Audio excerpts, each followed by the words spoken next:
Hello viewers, কেমন আছো তোমরা? রান্না কাব্যকথা কিচেন থেকে আবার চলে আসলাম তোমাদের কাছে। আজকে তোমাদেরকে করে দেখাবো একটি মিষ্টি রেসিপি। এটা হচ্ছে তাল। দেখো এখানে আমি যে রেখেছি বক্সে, এটা একটা তাল। আমি এটাকে তাল ভালো করে ছিলে নিয়ে সেটাকে গুলিয়ে সুন্দরভাবে কাট করে রেখেছি তিতা ছাড়িয়ে।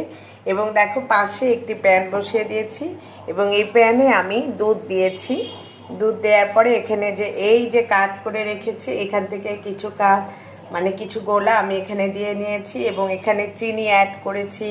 চিনির সাথে অ্যাড করেছি দেখো ছোট ছোট নারকেলের টুকরো, এবং তোমরা ইচ্ছে করলে এখানে দারচিনি তেজপাতা দিতে পারো। আমি এখানে কিছু দারচিনির গুঁড়ো দিয়েছি এবং যদি পারো সব শেষে একটু ঘি অ্যাড করো। ঘিটা দিলে হয় কি একটা ভালো স্মেল আসে। এবং এটাকে তোমরা মুড়ি এবং রুটির সাথে খেয়ে দেখো, জাস্ট জমে ক্ষীর হবে। ক্ষীর তো ক্ষীর, তোমরা একবার হলেও ট্রাই করো এবং কি কতটুকু মজা লেগেছে, কতটুকু ভালো লেগেছে আমাকে একটা রিভিউ জানিও। আর একটা কথা, এটাকে কিন্তু যত ঘন করবে ততই স্বাদ হবে। তোমরা ভালো থেকো, সুস্থ থেকো। আজকে এ পর্যন্ত, আগামীতে দেখার প্রত্যাশায়, বাই।